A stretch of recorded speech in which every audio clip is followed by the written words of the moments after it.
Raiding. One of the best experiences that World of Warcraft has to offer. Now for me personally, I haven't done a massive amount of raiding. Of course, I've done a bit on retail, but in terms of classic, I've been raiding Molten Core and Onyxia every week for about a month and a half. Pretty epic. However, last week Phase 3 came out, and with it came the Black Wing Lair raid, and according to my poll that I did a little while back, people seem to think that Black Wing Lair is the best raid in Classic, and well, tonight is raid night, and my guild is hosting a Black Wing Lair, Molten Core, and Onyxia run for alts, socials, and fart and sniff if you want, and I could not be more excited. In case you haven't watched any of my previous videos, then I would like to introduce you to my character, Fart and Sniff.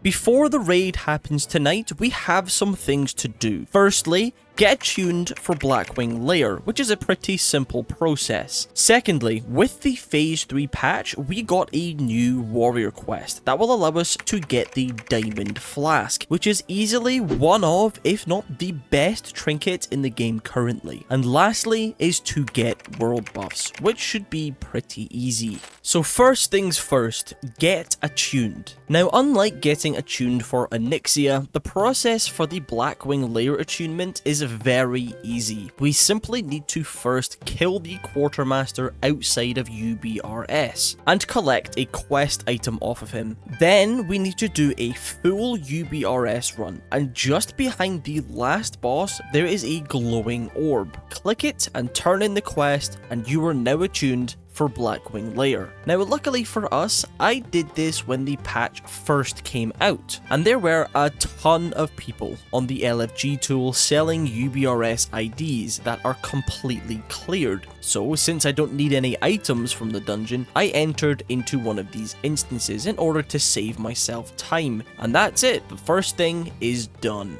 Next is to do the Diamond Flask quest chain. Firstly, we need to kill 7 Hellboars in the Blasted Lands. Now, I actually did attempt this on the patch day, but there was just so many warriors here, and it was taking like an hour just to get one, so I decided to come back early in the morning, where there would hopefully be less people here, and well, I was right. And I ended up grouping up with a little gnome warrior, and with the both of us running around killing boars, we got it done in a solid 15 minutes. We then turned in the quest and started the second part. For this part, we would need to go to the east of the Blasted Lands and kill 50 mobs. And I know that sounds like a lot, but these things were pretty weak and we could cleave multiple of them at a time. It also helped that they respawned pretty quickly, and we got it done nice and easily. And for the third and final part of this quest chain, we actually need to go into Sunken Temple, a dungeon located close by. And it was also the same dungeon that got me to level 60 on my mage, if you haven't watched that series. Now going into it, I thought that it would just be murder a few dragons or something like that, but we've actually got to kill the 6 balcony bosses located around the outskirts of the dungeon. It really wasn't as hard as I thought it would be, and me and my little gnome warrior were able to do it as a duo fairly easily. Afterwards, we could turn in the quest and we have obtained our shiny new Diamond Flask. Next, we need to get world buffs. Now, I already had Rallying Cry of the Dragon Slayer, Songflower, and the Dire Maul buffs, but I was still missing the War Chief's Blessing buff, and that's because it can be a little trickier to get, because the War Chief's Blessing buff is technically a horde only buff. However, a member of the horde can use this item on you to mind control you, which technically turns you into a member of the horde. So if you time it just right and someone uses this item on you, you will get the buff once it drops. Unfortunately though, finding someone to do this can be quite difficult and expensive, charging usually around the 50 gold mark. Luckily for me though, I have my own personal capper. This is Alu, and thanks to him, I've been able to get Warchief's Blessing every single week. So I made the journey over to Ratchet and made it to our little spot, and waited until the buff timer pops up and he hits me with the cap, and we get the buff. Now that I was prepared and had everything that I needed, I flew over to the Badlands and began making my way over to the Black Wing Lair entrance. Now I was told to do some research beforehand, make sure I know how this works and know how that works. Well, I didn't do that, and I am going in completely blind. Once we were inside, I patiently waited for us to begin, and eventually everyone started to buff up and we began. So the first boss is called Razor Gore, and I still have absolutely no idea what is going on here. There's eggs all around the place, and there's a giant beam going into presumably the boss. Not a clue what I was supposed to be doing, so I stood off to the side like an idiot and killed some ads. Pretty awesome. And we got the boss down with only a single death. We make our way into the next room where we find the boss Veilastraz.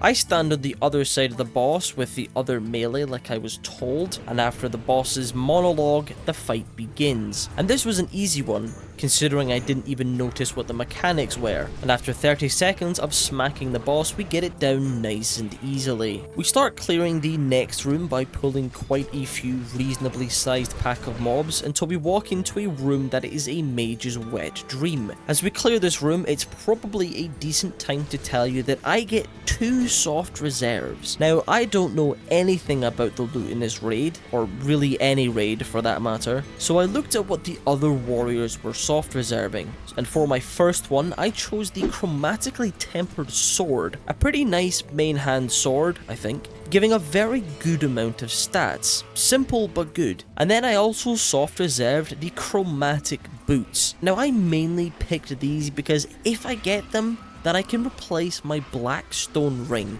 with preferably a Painweaver's band. As we were coming up to the next boss, everything was looking great. I was getting to see the raid for the first time, and I was learning lots. And we were on what I presumed to just be another pack of trash, and I exploded. And you know, first time, no research, I kind of expected to die. Just not like this. But whatever, I get rezzed and I pop my consumables again. So let's just not let that happen again. Okay.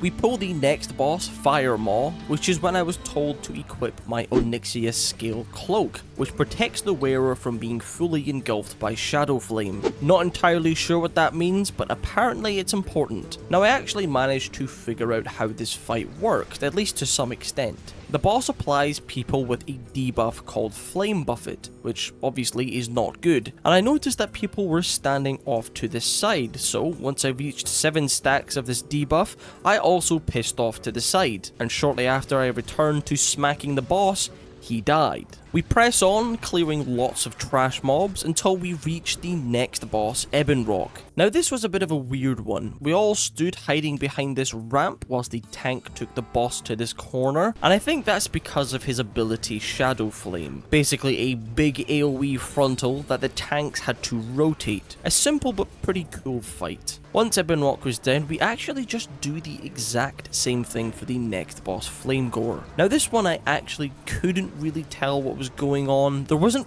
really any mechanic that jumped out to me, so I just stood around and hit the boss, and we got it down nice and easily. After only a couple of mob clears, we make it to the second last boss of the raid, Chromagus, which is the biggest boss for us since he can drop both of the items that I soft reserved. Pretty exciting. Again, a relatively simple fight for me as a warrior, since really all I had to do was avoid his breath ability by hiding behind a wall. And we did that a couple of times and we got him down. And he did actually drop the chromatically tempered sword. Ooh, how exciting. He also dropped a crossbow, which is apparently quite rare, so GG to the hunters. We then make it to the final boss of the raid, Nefarian. But first, we split off and go down these little stairwell thingies where a load of mobs would spawn, and we simply have to kill them. And then the dragon himself comes down and the fight begins. Again, a very simple fight for me. Stand and stab, and sometimes get feared. He does have quite a lot of health though. And that was it. We had completed our first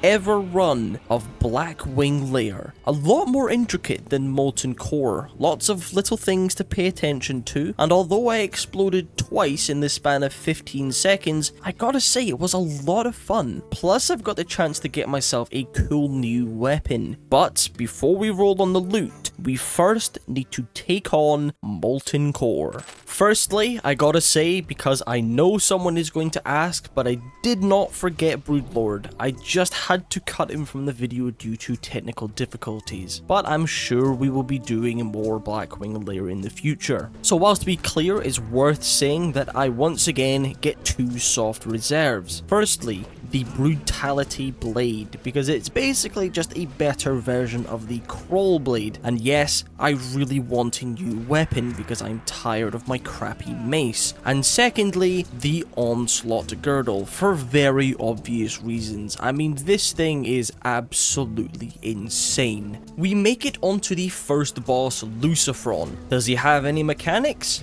I don't know, but we killed him in 10 seconds. Next is Magmadar. And the funny thing is, I've only ever been the top DPS once, and it was on this boss for some reason. But he's nice and simple. Stand and stab, and sometimes get feared. We then take down Gehennis in about 15 seconds, and then move on very quickly to Gar. A very exciting boss for us, because he can drop the Brutality Blade, but of course he didn't. Next up is Baron Geddon, probably one of my favorite bosses. Not really sure why, but I just quite like his big pulsing mechanic where everyone has to run away. We then move 10 feet across the room to Shazra, and he can hurt sometimes, but we got him down nice and quickly too. We continue moving along, killing trash as we went until we get to my least favorite boss, Sulfuron Harbinger. Don't know why, I just don't like him. We then move on to another one of my favorites, Golemag. Again, just stand and stab with an insane amount of health. And second to last is Major Domo Executus. Still have no idea what is going on in this fight.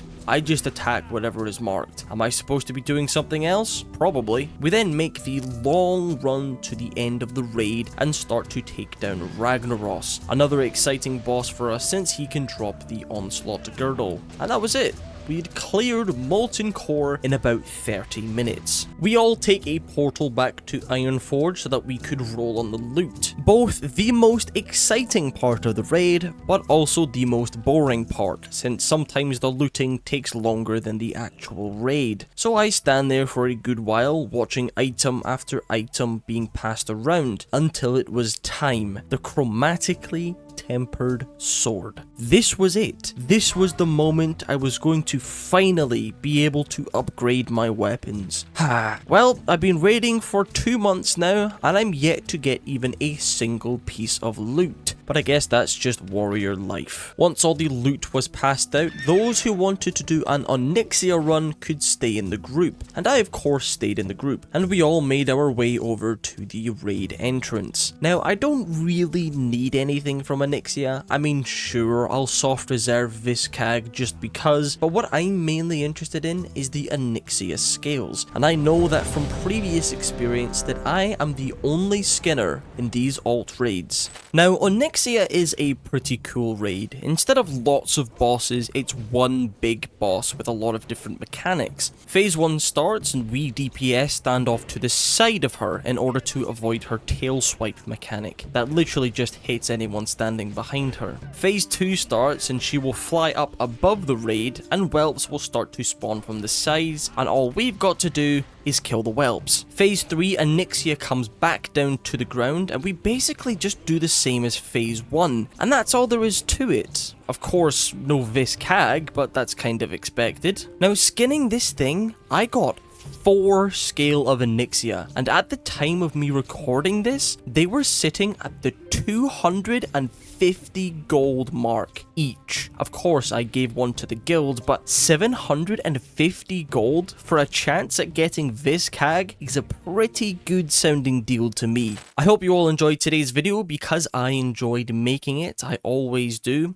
I do apologize for being away for a few days. Usually I post every 4 or 5 days, and it's been, I think, like a week now. But I randomly decided to renovate my room, and yeah, I spent a good 4 or 5 days doing this all myself. I've painted the walls, I've patched the holes, got myself a nice new big desk, so I'm no longer playing on a homeless man setup. I remember, if you're not subscribed, subscribe. If you've not liked, you know, all the good stuff. I know I'm kind of supposed to say that at the start of the video or during the video, but I'm gonna say it at the end. Anyway, I think that's about it. I hope you all have a wonderful rest of your day, and I will see you all later.